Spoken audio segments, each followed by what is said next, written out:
is the McBride Rewind, the show that takes you down memory lane with your host, Josh McBride. Hey, welcome to the McBride Rewind. Sitting down with a Grammy Award-winning artist who's also a close friend of mine for many years now, Maya Harrison, the full legal name. How are you? Have you gotten that today? You're the feds. The feds are out today. You can Google that easily.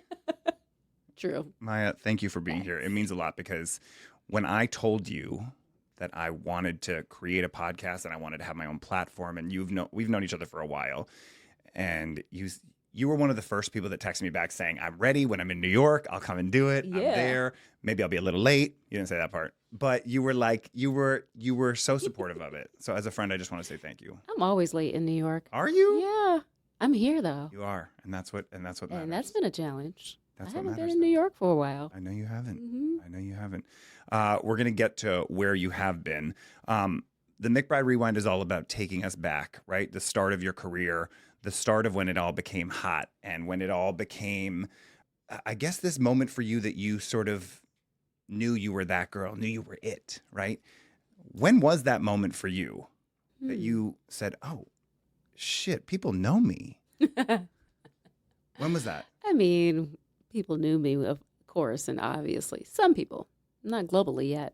But when my first single dropped, oh, yay, it's a thing. I never thought fame or even about it that much. I'm a child of the arts, of course, as you know. So I kind of grew up doing all of this stuff. Even my mom, she was my first tap dance teacher. Like literally taught me how to roller skate, sewed all of the costumes for all of the recitals and the competitions and everywhere I had to be for majorettes, whatever it was. Tap dance, jazz, gymnastics, you name it. All of that stuff paid off. And I've been doing that stuff since I was a little girl. Yeah. 3 years old, And so when it came time to be a recording artist or performer, I think I was conditioned and ready with much more to learn. But that was never my focal point as far as people knowing me. I think that's a part of the thing that comes with the territory of just being in the business of music. Mm. And your dad's been in the business of music for how long? Absolutely. Since he was probably 17, if not younger. Right. Mm-hmm. I was just looking at pictures the other day of him and his afro and his bands, several bands, but also my uncle, his brother, in the singing group that they had when they were teenagers, dressed to the max in bell bottoms and platforms and baby blue suits. It was awesome to see. But my dad is like not new to this. He's true to this. And that's where I get my hustle from. But my love of music, too. Both of my parents, they raised me on feel-good music on vinyl. Mm-hmm. Wow. And your mom works with you now, obviously.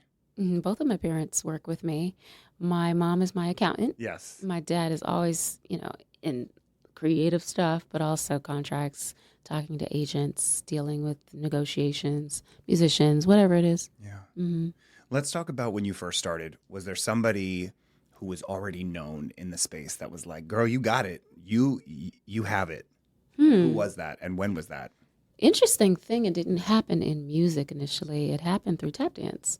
So Gregory Hines became a bit of a mentor and even guided my parents on the entertainment business when I was a tap improvisationalist. He had conversations with them on what the business really looked like as far as percentages, et cetera, and how the artists might be left with 40% at the end of the day, with commissions being 60 on, overhead. My mother was that person as well, who also watched all of my dad's books on his independent label. It was called TMC Productions. He pressed vinyl. He got songs out regionally to radio stations, but they were running an independent label, literally.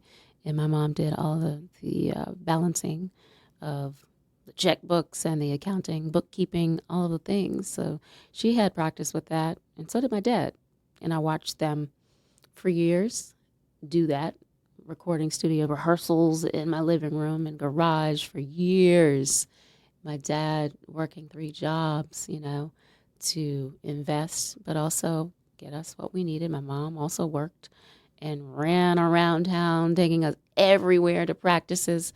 I think that independent thinking parents, hardworking parents, self-taught parents in so many ways, and those parents of mine chased everything that they wanted in life. Very creative people, I'd say, but also non-traditional. I'm the epitome of both of them. But how great that you had. In the best of ways. Right. But how great that they were there, because there's so many people out there that parents may not support them, especially when it's in the arts. I think it was very important for me to know that it was possible. Right. You know, you have to have someone that believes in you, even when they don't. Yeah. You have to believe in you first, because they were very surprised with shy girl Maya saying that she wanted to be a recording artist. Really? Do you have what it takes, even personality-wise? She's not going to last. She's too passive. You know, she's too meek. She's too shy. Right. Maybe that was the speculation, but I was a beast when it came to discipline. And when I really, really loved something, I had the focus and the dedication, and no one had to pull me out of bed to practice. I was practicing for hours on my kitchen floor because I wanted to get those steps that Gregory Hines or Sammy Davis Jr. or Fred Astaire or whomever was doing. And it just led to whatever the success is called in the entertainment business, music business. Right. Yeah. And do you think also that it was challenging when you first broke in? Again, we got to take you back, because not only you were a woman, but you were a woman of mixed race. And there's obviously challenges that come with that to break in, right? Were there, or was it easier than most people would think? I'm not exactly sure, because I don't know everyone else's stories. Right. I think, there are disadvantages, but there are advantages, obviously. In a very colorist society, sometimes a racist society, sexist society, but also profession, I look at everything that might be looked down upon as an asset versus a setback, and a blessing versus some curse.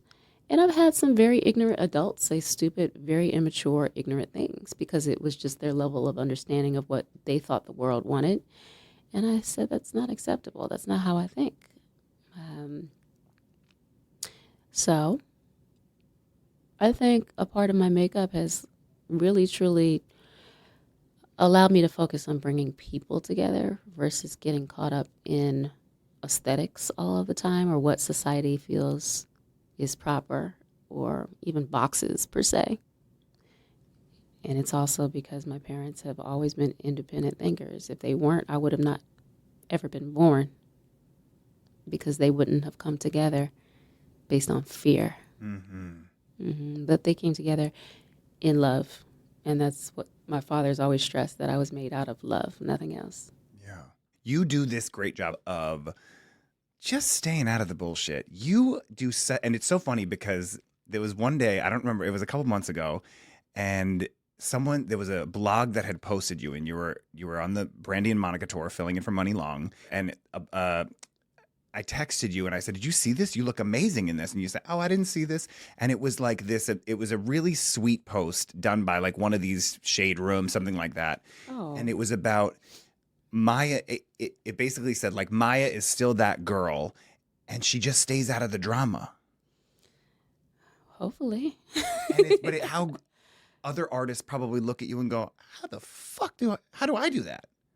And you've done a great job of that. And you just keep a low profile when it comes to the BS that comes with all this. Well, I've been placed in drama. You have. As you know, for so many years. Yes. I was there when the gossip.coms and the bottom feeder websites were being born, and all these absurd, crazy, untrue, false things were being said because they just throw you in the mix because we want to see it, or allegedly protects them from you suing them. It was out of pocket. It was all over the place at one point. And I just realized that, geez, privacy is peace, man. And peace is priceless. And I'm older now, of course. I'm more mature. And I'm very clear with self. Validation from outside sources, or you're not doing enough, or you should be this and you should be that. There's so many voices, but social media has clarified that and amplified that there are so many opinions. The one that really matters at the end of the day is yours. How do you feel about you? And so I work on that every day. and it's always a TED Talk sitting with you because it's like, I should have done that. I should think like that. And we've had talks, Really? And it's always this great TED Talk. But let's go back again. If you weren't a performer, what would you choose to be? What would Maya be if she wasn't a performer? If I were not a performer, I would certainly be a child psychologist and a veterinarian. I see it. Definitely the child psychologist. And a veterinarian. Oh, you know what? I'm so good with dogs as well. Animals in general. I would open up a spa and a healing place for dogs and animals where they can, have wellness as well. So when I'm on the road, we tend to run into animals and they tend to come to me, right? No matter the country. They say if you attract animals, it means you have a good aura. And, if it's like a neighbor's dog and it's not like stray or anything like that, I give my dogs, personally, massages. And they just fall out. And they know when it's spa day and all this stuff. I see it on Instagram and all of this stuff. It's so cute. The ASMR spa days. I do too. It's so cute. But I'm a dancer. So I know areas that I'm sore and I can kind of like read bodies, even a dog's body. And my Roddy, Jax, he just he turns into a whole different doggy when it's spa time. So I would truly open up a wellness center for animals. I love that. They feel pain too. Yeah. Mm-hmm. You have, and I know this, a lot of people know you're a vegan. Mm-hmm. A lot of people, I feel like that's This very is vegan, by the way. Thank God. I don't have red paint on me by Vita. Thank God. A lot of people know that you're vegan. You also, we've gone out and I'm like, I'm going to have a drink. And you're like, I'll have a mocktail. Mm-hmm. You don't drink. How did you get to that point? And do you still follow these like strict guidelines? And I guess maybe for you, they're not considered a strict guideline. Well, let me correct you. I mean, I don't drink liquor, but I will have a glass of vegan wine from time to time. Planet 9 wine? Mm-hmm. And then I also love plum wine as a dessert wine. And that's just very occasional. I'm usually on go mode all of the time. So wine, unless I'm on a long, long flight across the world, I won't entertain it because I have to be 100%, My problem with you, can I tell you what I have a problem with you of? What? You don't sleep. I don't sleep consistently enough. Yeah. Yeah, you're right. But guess what? I just started sleeping. And what does that mean? It means that I had to say no to touring. It means that I had to get in the gym to start training and literally pour a month and a half into just Maya. No family, no friends. Now's the time to get your circadian rhythm back. Get on a body clock, bitch. Because cortisol, stress levels, you're not 20 anymore, and things show up physically.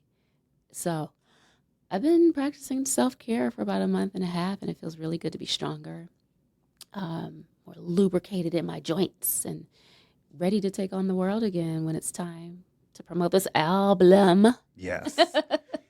Before we get to the album, because that's definitely on my list of things to talk to you about, I feel like I already know the answer to this. Would you have changed anything in your sort of career trajectory as it's gone? I would probably have somebody that has a video camera with me at all times. Yeah. Because there's so much juicy stuff, like missing bags. I want to see that stuff. Yeah. What do? You go shopping. You got to sew something. You got to figure it out. Can you borrow something from someone? I mean, there are so many moments that I've pushed through. Fun, cute stuff, but some horrific stuff when your reputation relies on it. The promoter's waiting. The crowd is waiting. They don't care. You're under contract. And let's go. Yeah. Pull it together, figure it out in the final hour. So video cameras for sure. And there were also some beautiful, amazing moments with legends that are not here anymore that I'll never have the chance to experience again. It's always ingrained in my memory. But at least a photograph or something of those moments. I think I would have someone with me at all times. To have those memories. Capturing. Yeah, to show, all the kids that I adopt one day. Is that something that's on your list? It's always been on my list. Is that happening? Not right now. Okay. But yeah, I've always dreamed of having an orphanage and like really adopting children from all over the world and creating this safe place. Yeah. Do you dream about being a mom? No. I don't dream about being a mom. Giving birth it's never been a dream, but I've always had this dream of having a school or an orphanage and taking in children of the globe, so that they become teachers of how to love and spread that love, regardless of race, geography, gender, etc. A rainbow tribe. Yeah, I love that. Let's come to present day a little bit. You recently released ASAP. Yes. What did this song mean for you in this new era of Maya? I love the track. Well, this is the grown Maya era. I have some life experience under my belt now. I'm not a teenager anymore, not in my 20s, not in my 30s, and wearing it well.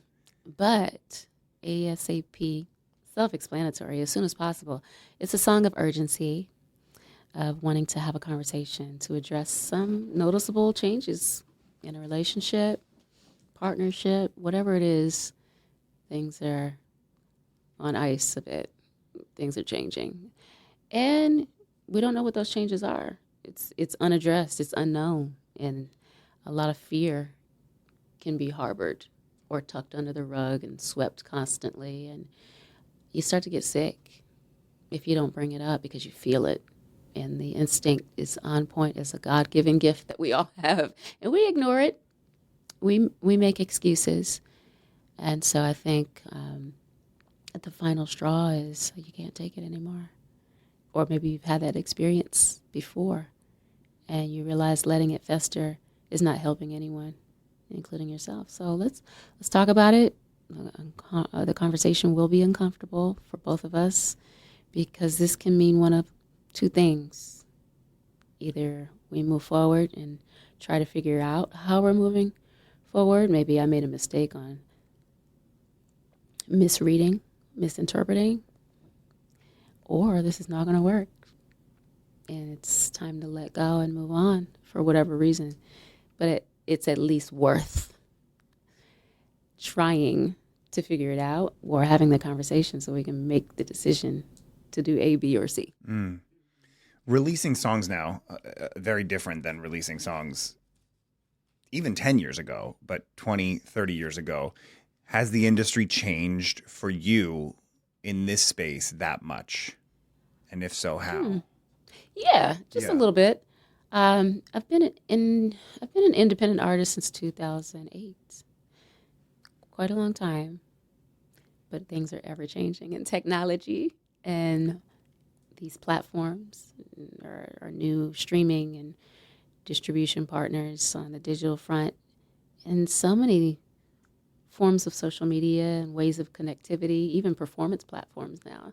It's pretty cool to exist in this time, coming from recording to tape, literally, and watching the tape being cut, and vinyl, CDs, and cassettes. My very first album was on a cassette and CD. So to have direct connectivity, to be able to talk to your supporters or fams, it's really cool because you get to read the room before you invest. What do you guys want? How are you feeling? What's happening in your life? You also have research. You know who your crowd is, your audience, your target audience, algorithms, analytics. They help in business when you're investing. And I couldn't really ask for a better time, especially as an independent artist, to exist and release music. I really love it, honestly. It's not easy all the time, but nothing is. But I'm loving it. I love this. It's like new era of you, and also it's such a new era of music, especially for artists that have been around. You know, it's not like last year you got your first single. You know, it's this new era for artists like you, which is why we wanted to do the McBride Rewind, because there is this moment that's happening, right? And it's a continuation of artists like you and performers like you and actors like you as well, who continue to thrive, but in this completely different environment of what the entertainment and media world looks like. And you know what else is new? Team. Yeah. I started this independent journey pretty alone, and it was a little different of a day. Just kind of finding the footing. But now, salute to the team. We got a social media team, management team, PR team, marketing, all of that, product manager, and it keeps growing. And I love that because, I'm changing and conforming to times, which is also changing all of the time. And I'm learning as well. I'm not a master of anything, but a student always. And right around the corner, like tomorrow, I'm going to learn something new that I didn't know today. That's how fast these times are moving. So it's exciting for those reasons. And I'm always interested in new information. It's hard to keep up with. Let's keep going with our years. So in 2001, you recorded Lady Marmalade. I did. 2001, of course, with Christina Aguilera and Pink, Little Kim. Do you keep in touch with any of those ladies? I mean, this is what you won the Grammy on this song, correct? Mm-hmm. Yeah. Yes. Mm-hmm. Do you keep in touch with those ladies, or have you performed with them? Yes, I have performed with both Kim and Christina these past few years, actually. LA Pride with Christina, and quite a few shows since 2019 with Kim. Mm-hmm. Except for the pandemic year. Okay. And I think I ran into Missy in Atlanta recently for the Boys Mind Tour. That was nice. That would be really cool to do like what is this? It would be 25 years this year, right? Mm-hmm. Wouldn't that be really cool to like redo it or like remake the video or like that would be great to like have everybody do. That's not even in my notes. It would be. And I can't wait to go to a Pink concert. She's just so incredible. Talent. Yeah. Talented. Mm-hmm. Let's talk about acting because you obviously dabbled in that too. In 2002, you played Mona in Chicago. And then you appeared in Dirty Dancing Havana Nights and then Shall We Dance. Do you think you will get back to either screen, TV, or film soon? I can't answer the question of soon. Okay. It's now about intentionality and if it resonates with my heart. I also don't want to disrupt the flow of putting this music out, So in due time, in divine time. Yeah. But hey, things happen. When you're called, you're called. So I'm very open.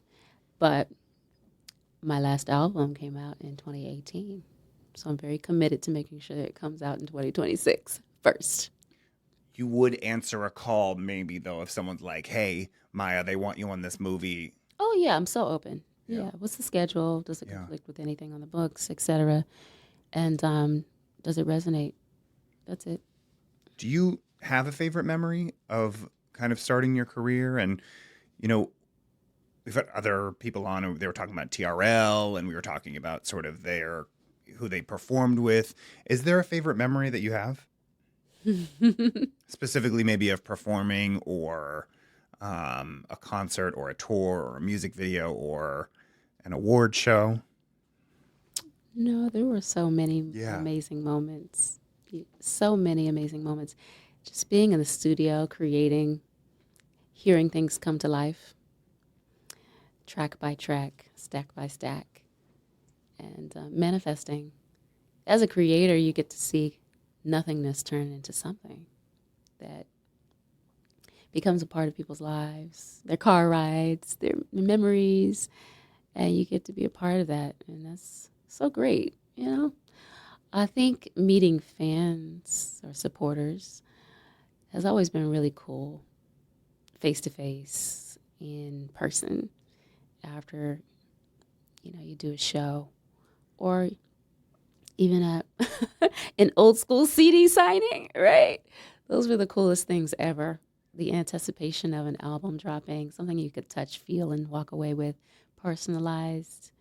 I miss those days of HMVs and Virgin Megastores and like the in-store signings. I really love that. So to this day, I always manufacture vinyl or CDs, jewel cases, the stuff that you can touch and feel and keep with you forever. that's what I really miss from my journey. Mm-hmm. We talked about fans really quickly. People, if they haven't ever met you in person, you will say hi to every fan. When anybody asks you for a photo, whether it be 1 a.m. or 4 p.m., 99.9% of the time that I've been with you, it's been yes to the person. And it's just, that is a testament to who you are. What was the 1%? 0.1%, not maybe because I have, that's true. That's the fair. 0.1. What true. was that? Maybe 100% of the time we'll say then. Okay. Yeah, we've spent some time together. We've spent long walks at 2 a.m. in New York City, and then we've spent time at dinner with crying people at the table. You know? Well, it's important. You know, I look at myself when I met some of the greats that didn't have to take the time. Yeah. But that was my only chance. And, you know, it's a blessing to be in a position to possibly have affected someone's life in a way that they want to say that they appreciate you, you know, or tell their daughter or son about you for some reason. Really? Yeah.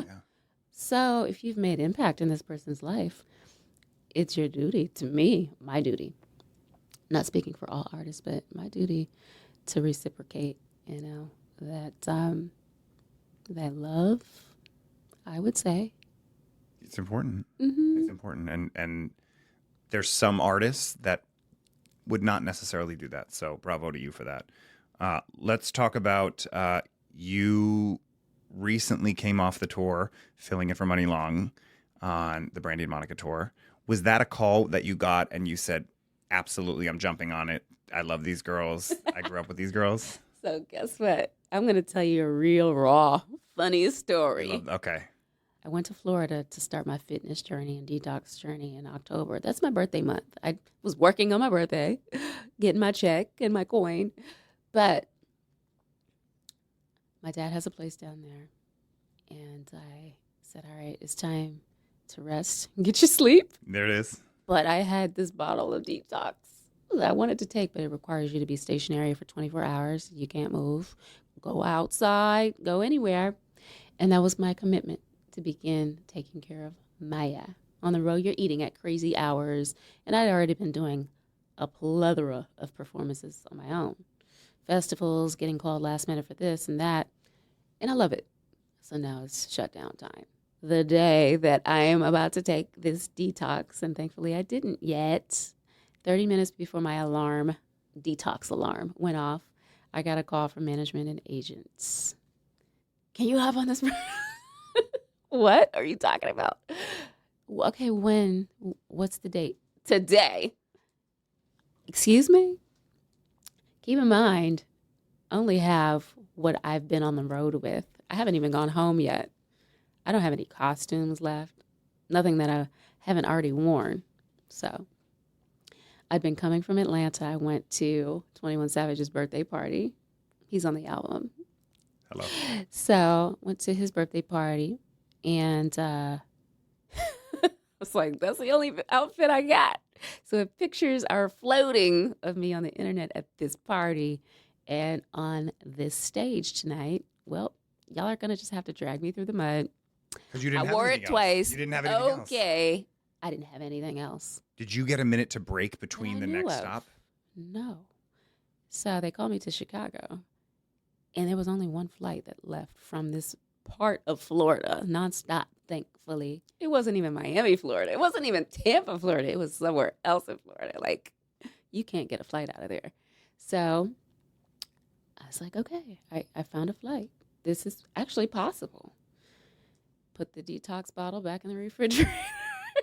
Rushed through my bags to find out what I had. I had to pack up a makeup kit. I couldn't check a bag because it's straight to... You got to go to the show. Straight to the venue from the airport. Who's picking me up? Editing my set in the airport. No video wall. wall. Costume for that show. I wore the same thing I wore to the birthday party in Atlanta. That was okay. Georgia. And so I got to Chicago. I'm like, just give me an office. I need to get ready. Oh, we have a hotel for you. No, I don't have time to check into a hotel. I don't have time to do any of that. Give me an office. I don't care. Give me a bathroom. I'm going to need to do my hair. I got to do my makeup. I got to sew my pack on so I can hear. No sound check. You're getting all the real tea. But this is what I'm talking about. When people don't know, like Maya People does, don't have a but clue. Maya does Maya. Oh, Lord, what I say. I can't even hear because I'm literally just flying off of a plane. And you know how the ears get clogged up. I didn't have time to decompress or anything. So Sound check, nothing? no sound check. The funny thing that no one even knows, and this is the first time I'm sharing it, like we're talking over, food. So I get on stage, right? Hop on stage, no sound check. The stage This is the show. The stage is silent. First of all, I'm not announced, so I'm a surprise. And everyone's happy and wonderful. And you're coming out with Case of the X. And prayers to money, of course. The show starts with a show intro, but I don't have a video wall yet. Okay. We got to do it. They don't know who's coming on quick, stage. And so Case of the X comes on as my first number. And I mean, of course, I kill it. I've been performing all month, but there's no sound. What do you mean there's no sound? There are no floor monitors. And because I didn't do a sound check, my in-ear monitor is not even working. It's not even patched to the correct channel. It's dead panicking? silent in my ear. There's nothing. So luckily there's a runway.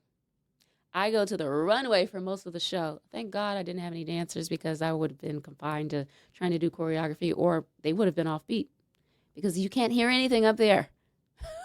And are you panicking inside now, or you're like, no, I'm not panicking. I'm just like, oh, okay, where do you go?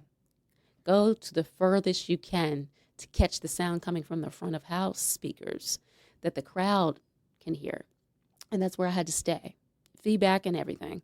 Because if you move left or right on the horizontal aspect of the stage, you can't hear a damn thing. And you're singing off beat, singing off key. I'm like, oh, they're going to tear me to pieces on these vlogs tomorrow because I can't hear. And if you can't hear, you can't even sing on key or on beat. And I noticed on a couple of clips on the side of the stages that I'm singing off beat, thankfully on key, but it was a disaster for me mentally. I'm like, oh goodness, this is all bad with no sound on stage. So I just made my way to the diamond in the front and kind of lived there for the rest of the show.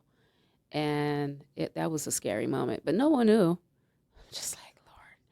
And so when I got backstage, they're like, oh, I'll see you in Kansas City tomorrow. I'm like, excuse me? We're going to need some speakers on the floor. Did you know at that point you were doing we're going to need some new in-ears or something, or a sound check? No, I didn't know. I was only there for Chicago. I also didn't have clothes. I only packed for Chicago. So what happens then? So I have a local road manager. Shout out to Angela. She wore this fly jacket to Chicago. I'm like, look, Angie. I'm going to need I'm going to have to borrow that jacket. Let me borrow that jacket. You know the song, Let Me Borrow That Top. Yes. Yeah. I was straight her. So she let me borrow her jacket for the next date, and I did it. We flew together. I think it was Kansas City. That was the next date. One thing I didn't know, because I was rushing to pack, I had packed a pair of pleather pants, just to kind of like wear it in the daytime. Stuck to those pleather pants was a whole pleather catsuit that I was supposed to wear for South Carolina Pride, but it was too hot in South Carolina. And so God was with me. Yeah. As God always is. And we worked it out. I had my pleather boots with me, and I'm like, hey, let's rock and roll. Did you have an existing relationship with Brandy or Monica prior to this show? We have all performed together. Yeah. Yeah. Brandy and I had performed together at the Novo in California, Los Angeles, and a couple of other places. And I think Femme It Forward had a bunch of tour dates as well.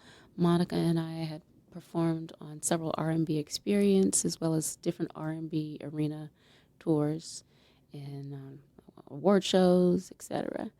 But everyone's so busy with their lives, and they're great. You know, they really, really laid the foundation for one-name female teen artists, and they can sing their tails off. They are masters at their craft, and they have timeless music that resonates. And so when I'm on tour witnessing them, I'm just so emotional because they're getting their flowers that they deserve. and the acknowledgement that they've worked so hard for, but also the groundwork that they've laid for so many of us, but also the generations now. And to sing those meaningful songs, timeless songs, introspective songs of emotion where you wear your heart on your sleeve, big ballads too. I just love that. I love that. I appreciate it. And I love them. Yeah. You know? I don't know if you saw Ray J had come out recently with Brandy's brother saying that he only has a few months left to live by his doctor. His doctor told him that he only has a few months left to live, and there was heart issues. I don't know if you've spoken to Brandy or anything like that, but that was a recent story that had just come out. I was not aware. Yeah, pretty scary stuff. Well, on that note, I mean, we're all human. You know, from money to T-Boz to all of us and Ray J. I mean, I really send our prayers, my prayers out to everyone just to take care of themselves better. These times can be very pressure-filled, demanding. We can spread ourselves thin often, being on the hamster wheel and going and going and going and taking on so much stress, whether it's emotional, mental, spiritual, physical, financial. You got to take care of you. Yeah, you have to. And sometimes it's scary to say no. We have a lot of obligations and responsibilities, as well as others, that we want to take care of. But what are they going to do when you're not here? So I send my prayers of healing out to everyone going through something. Yeah. And wish a speedy recovery, a full recovery to everyone. Yeah, important. Let's talk about Maya in 10 years before we get to this last fun part. Where's Maya in 10 years from now? Maya in 10 years is helping others, you know, living a very simple life, having my spot on an island somewhere, you know, so that I can also reap the benefits of this beautiful earth that we live on. Of course, I'm going to be involved in preserving the environment as much as possible, a part of coral reef projects, you know, animal wellness projects, helping children. Still performing? If I can do that, absolutely. It's not the type of music that I'm making right now, but I've already actually made some of that music that I'll be performing in 10 years. And if people want to hear the hits, of course, we can always rework them, but I want to be barefoot on stage, sitting at my stool, talking to my audience in 10 years or less, and really conversing and uplifting and raising the vibrations and making impact so that when they leave, they're taking something and gems that they'll always hold on to, if that's possible. Yeah. Mm-hmm. I love that. Last thing, I thought about this last night, and I wanted to play this game with you. And off of your recent song title, I wanted to play a game called ASAP or Later. And what I'm going to say something, and you're going to say whether you want to wait till later to do it or you want it to do it ASAP. Uh-oh. Like your song. Danger zone. Okay, but there's not that many. Okay. So ASAP or later, and you can say ASAP like your song says that. Mm-hmm. Dishes in the sink, ASAP or later? ASAP. Okay. Mm-hmm. Cleaning your makeup brushes. Ugh, that sounds like a later. ASAP, but I want to do it later. I don't know the answer to this one for Maya in 2026, but sleeping. ASAP. It used to be. It used to be later. Later. It used to be never. See? What about getting a massage? You know what? Before I left LA, I got a massage. Mm-hmm. My body was calling for it. So this is ASAP this year. Mm-hmm. But last year?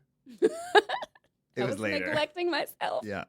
I think you already answered this one. The gym. ASAP. I'm in training now. 12 weeks. See? Period. Cleaning out your closet. Well, right now, I'm a nomad. So what closet? Yeah. What about your home closet? That's already clean. Mm-hmm. That got done in 2025, so I wouldn't bring it into 2026. Okay, I like that. Choreographing. I've been doing that. I've been in rehearsals too. A lot of these sound like ASAP. Yeah. Got to revamp the show for 2026. This one, okay. Well, I got a hard one for you next. Dating. Well, see, I'm not really a dater. You know, later. Interesting. Yeah. Not a priority. No. Mm-mm. I just know who my people are. I know who my person is. I know who my people are. I know my tribe. I know what love is. I'm open. You know what I'm saying? But like dating is seeking. And I'm not there to seek. It's like I'm very happy with what's happening in my life. And it's leading me to so many different places and different types of relationships that are not traditional happily ever after stuff or things. So I'm surrounded by love. Seeking something in a person is like not where I am. I'm seeking it within myself and from a higher source. But I'm not closed off to dating. I just have a set of priorities and goals right now in mind. But like you're not going to sign up for an app? No. Mm-mm. Later. It's scary out there. Later. Never. That's not the game. It's ASAP or later. Never. Last up, celebrating your birthday. Did I even celebrate?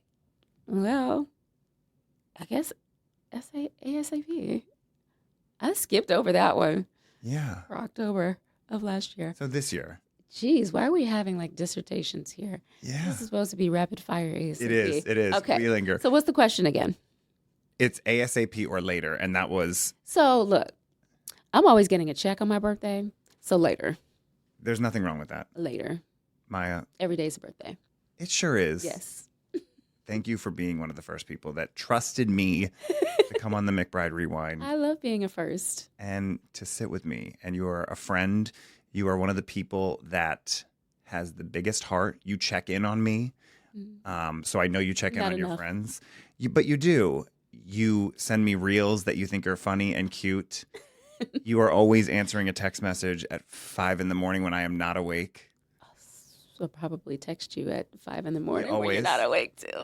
And I just want to tell you, I'm so glad I met you because you are such a good person. And I think anybody that has listened or watched this episode can take that from you. Oh, well, I appreciate you. Love you. Love you. Congratulations. And sorry I was so late. It's okay.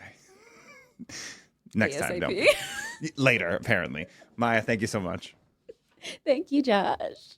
Thanks for listening or watching the McBride Rewind. If you like what you heard, subscribe and share this with a friend. If you love what you heard, leave us a review and post us on social media. Tag us at the McBride Rewind on all platforms so we can see it and repost.